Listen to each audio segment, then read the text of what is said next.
어느새 한 주가 지나갔네요. 여러분들 말씀 붙잡고 승리하셨으리라 믿고 주말을 준비하면서 우리가 주일을 준비하면서 말씀 묵상합니다. 마태복음 20장 17절에서 34절 말씀 제가 읽어드립니다. 예수께서 예루살렘으로 올라가려 하실 때 12 제자를 따로 데리시고 길에서 이르시되 보라 우리가 예루살렘으로 올라가노니 인자가 대제사장들과 서기관들에게 넘겨지며 그들이 죽이기로 결의하고 이방인들에게 넘겨주고 그를 조롱하며 채찍질하며 십자가에 못 박게 할 것이나 제 3일에 살아나리라. 그때 세베대의 아들의 어머니가 그 아들들을 데리고 예수께 와서 절하며 무엇을 구하니 예수께서 이르시되 무엇을 원하느냐 이르되 나의 이 두 아들을 주의 나라에서 하나는 주의 우편에 하나는 주의 좌편에 앉게 명하소서. 예수께서 대답하여 이르시되 너희는 너희가 구하는 것을 알지 못하는도다. 내가 마시는 잔을 너희가 마실 수 있느냐? 그들이 말하되 할 수 있나이다. 이르시되 너희가 과연 내 잔을 마시려니와 내 좌우편에 앉는 것은 내가 주는 것이 아니라 내 아버지께서 누구를 위하여 예비하셨든지 그들이 얻을 것이니라. 12 제자가 듣고 그 두 형제에 대하여 분이 여기거늘 예수께서 제자들을 불러다가 이르시되 이방인의 집권자들이 그들의 임의로 주관하고 그 고관들이 그들에게 권세를 부리는 줄을 너희가 알거니와 너희 중에는 그렇지 않아야 하나니 너희 중에 누구든지 크고자 하는 자는 너희를 섬기는 자가 되고 너희 중에 누구든지 으뜸이 되고자 하는 자는 너희 종이 되어야 하리라. 인자가 온 것은 섬김을 받으려 온 함이 아니라 도리어 섬기려 하고 자기 몸을 많은 사람의 대속물로 주려 함이니라. 그들이 여리고에서 떠나갈 때 큰 무리가 예수를 따르더라. 맹인 두 사람이 길가에 앉았다가 예수께서 지나가신다 함을 듣고 소리질러 이르되 주여 우리를 불쌍히 여기소서 다윗의 자손이여 하니 무리가 꾸짖어 잠잠하라 하되 더욱 소리질러 이르되 주여 우리를 불쌍히 여기소서 다윗의 자손이여 하는지라. 예수께서 머물러 서서 그들을 불러 이르시되 너희에게 무엇을 하여 주기를 원하느냐 이르되 주여 우리의 눈 뜨기를 원하나이다. 예수께서 불쌍히 여기사 그들의 눈을 만지시니 곧 보게 되어 그들이 예수를 따르니라. 아멘. 예수님께서 예루살렘으로 가시면서 왜 예루살렘에 가셔야 하는지를 알고 계셨어요. 알고도 가신 것이에요. 자기의 몸을 희생하기 위해서, 죄인을 구하기 위해서 12 제자들이 따르고 있었는데 예수님께서 그들을 옆으로 세워놓고 이제 왜 예루살렘으로 가는 것인지 가르쳐주고 있습니다. 십자가를 예고해 주셨어요. 세밀하게 알려주십니다. 어떻게 될 것인지. 그러니까 이제 이 종교 지도자들에게, 대제사장들과 서기관들에게 잡혀가지고 이방인이면 로마 국가한테 넘겨져가지고 많은 참 이 고통을 입고 십자가에 못 박혀 죽을 것인데 3일 만에 부활할 것이라는 것까지 가르쳐 주십니다. 심각한 상황이죠. 예수님께서 죽을 것이라고 말씀을 해주세요. 이런 얘기를 듣고 있는 중에 참 이렇게 계속해서 제자들이 자기의 위치, 주제 파악을 못합니다. 상황을 파악을 잘 못하고 있어요. 예수님께서는 죽으러 가시는데 그때 세베대의 아들의 어머니라 했는데 야고보와 요한의 어머니세요. 어머니가 예수님께 찾아와가지고 아들 둘을 데리고 와가지고 예수님 앞에 절을 하면서 부탁을 합니다. 예수님께서 모든 일이 끝나고 주님의 나라에 들어갈 때 우리 아들 하나는 주님의 우편에 하나는 이 좌편에 앉게 해달라고 부탁을 드립니다. 그때 예수님께서 얼마나 참 한심했겠어요. 곧 죽을 것이라고 말씀하셨는데, 말씀하시기를 나도 이제 이런 죽음을 받아야만 내가 내 천국으로 다시 돌아갈 것인데 너희들이 지금 구하는 것을 요구하는 것을 모르고 있다. 어떻게 그 자리까지 올라가야 되는데 낮아지고 낮아져 죽고 난 후에야 그런 자리를 언제 앉아야 하는데 그래서 감당할 수 있겠냐 묻습니다. 그때 두 제자들이 그렇게 할 수 있다고, 우리는 그렇게 할 수 있다고. 이 고난의 잔, 우리 예수님께서는 너희가 마시려는 그 잔이 얼마나 두렵고 떨리는 것이 알고나 그런 말을 하는 거냐 했을 때 할 수 있다고 했어요. 예수님께서 참 너희가 과연 내 잔을 마시려니와 하십니다.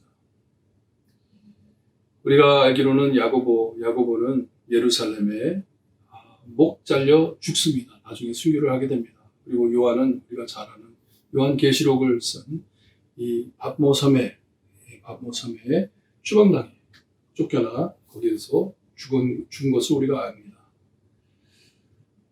우리 예수님께서 너희들이 분명히 순교를 당할 것이다. 나처럼 이렇게 참 비참하게 될 것이다.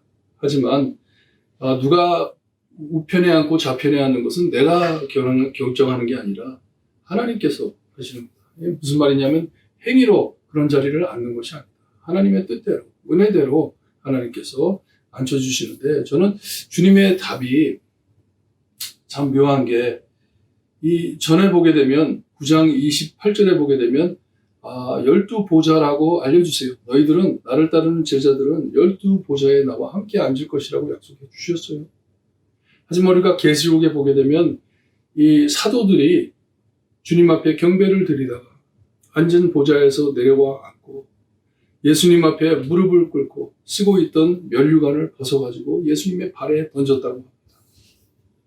I don't deserve it 하는 것이 내가 이런 거 받을 자격이 없습니다 하는 거죠. 여러분 하늘나라에 가면 계급이 있을까요? 어떤 사람은 큰 집에 살고 어떤 사람은 작은 집에 살고 어떤 사람은 큰 상을 받고 어떤 사람은 작은 상을 받고 그런 게 있을까요? 전혀 그런 것이 없다고 저는 생각해요. 하늘나라에 가는 것만도 얼마나 큰 축복입니까? 은혜입니까? 그 장로들이 이 사도들이 예수님 자리 앞에서 모든 것 다 벗어놓는다고 하잖아요. 다 내려놓는다고 하잖아요. 오직 하나님만이 경배받을 수 있기 때문에 우리의 행위가 드러나는 것이 아니고 오직 하나님의 영광만이 드러나는 것입니다. 다 내려놓게 되어 있습니다. 24절을 보니까 10 제자들이 이것을 듣고 두 형제에 대하여 분이 여기거늘 합니다.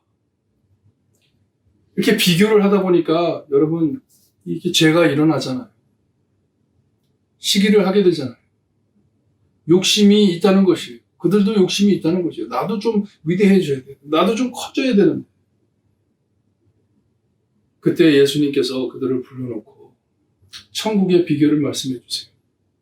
세상에 권리 있는 사람들은 그 권력을 가지고 사람들을 다루지만 절대로 우리는 그렇지 않다. 높으면 높아질수록 우리는 낮아져야 하는 것이다. 그렇게 말씀을 해주세요. 높아지려고 하는 자는 낮아질 것이고 누구를 참 이 권력으로 잡으려고 하는 사람은 남의 종이 될 것이다 말씀을 하세요. 그리고 유명한 28절에 우리 주님께서는 내가 이 땅에 온 것은 섬김을 받으러 온 것이 아니라 섬기기 위해 왔다고 말씀을 합니다. 남에게 내 목숨을 주기 위해서 많은 사람들을 구하기 위해서 내가 왔다. 정신 좀 차려라 하는 말씀이에요. 지금 니네들이 앉아가지고 그런 얘기할 때가 아니다. 정신 차려라 하는 것이에요. 29절에서 34절까지 또 다른 이야기가 나오는데 이것을 참 마태가 의도적으로 여기 집어넣은 것 같아요. 여리고를 떠나 예루살렘을 향해 가려고 하는데 맹인, 눈먼 두 사람이 소리 질러가지고 예수님께 고쳐달라고 요청을 했다고 합니다. 마가복음에 가게 되면 거기는 한 사람이에요. 바디메오라는 장님이 예수님께 소리 지르는데 여기 보니까 두 사람이 소리를 질러 고쳐달라고 합니다. 예수님께서 그들에게 묻습니다. 무엇을 원하느냐 그랬더니 이 두 사람이 우리의 두 눈을 뜨게 해달라고 요청을 합니다. 마태는 꼭 이 제자들의 눈먼 상태를 보여주듯이 이렇게 두 장님을 데리고 맹인들을 데리고 우리에게 말씀을 해주십니다. 여기 보니까 예수께서 불쌍히 여기사 그들의 눈을 만지시니 곧 보게 되어 그들이 예수를 따랐다고 합니다. 볼 수 있는 제자들은 완전히 눈먼 사람들처럼 살고, 그렇죠? 지금 예수님께서 십자가에 돌아가실 것인데 그것을 깨닫지 못하고 누가 더 크냐 작냐 그걸 가지고 서로 씨름하고 있는데, 맹인인 두 사람에게는 우리 주님께서 불쌍히 여기사 그들의 눈을 뜨게 해주셨다고 합니다. 그리고 예수님을 따랐다고 해요. 여러분, 저희 모두 이 맹인처럼 앞을 보지 못한 정말 마음이 닫혀있던 참 장님들이었어요. 우리 주님의 불쌍히 여김을 받은 자들입니다. 이 은혜를 받은 자들 사이에 누가 높고 누가 낮고 이런 것 없습니다. 다 은혜 받은 사람들이. 그리고 예수님처럼 우리는 예수님 닮아 남을 섬길 줄을 알아야 합니다. 이 은혜를 아는 사람이 낮아지고 낮아지는 것입니다. 은혜를 모르는 사람이 자기 잘났다고 떠드는 것입니다. 이 두 장님들처럼 예수님의 불쌍히 여김을 받아 은혜로 눈을 뜨게 된 이 장님들처럼 여러분, 우리의 영의 눈이 띄어져 정말 예수님을 사랑하고 참 예수님께서 저에게 주신 사역들을 감당할 수 있는 우리 모두 될 수 있게 기도 열심히 드립니다. 여러분 힘내시고 주일을 준비하시면서 마음 정돈하시기를 바랍니다. 기도드립니다. 하나님 감사합니다. 맹인이었던 장님이었던 저기를 위해 예수 그리스도께서 이 땅에 오셔서 우리가 살아야 할 삶을 살아주시고 죽어야 할 죽음을 죽어주신 예수님 감사합니다. 우리의 영의 눈을 뜰 수 있게 하시고 참 은혜를 알 수 있게 하시며 참 복음을 들을 수 있게 하시니 감사합니다. 볼 수 있게, 들을 수 있게, 깨달을 수 있게 역사해 주심을 감사드립니다. 참 눈먼 제자들처럼 주님이여 참 주님의 사역을 이해하지 못하고 누가 잘났다고 떠들어대는 주님이 우리의 삶이 되지 않게 하시고 겸손히 주님의 불쌍히 여김을 받는 귀한 영혼들 될 수 있게 해주셨기를 간절히 바라고 나며 예수 그리스도의 이름으로 기도드리옵나이다. 아멘.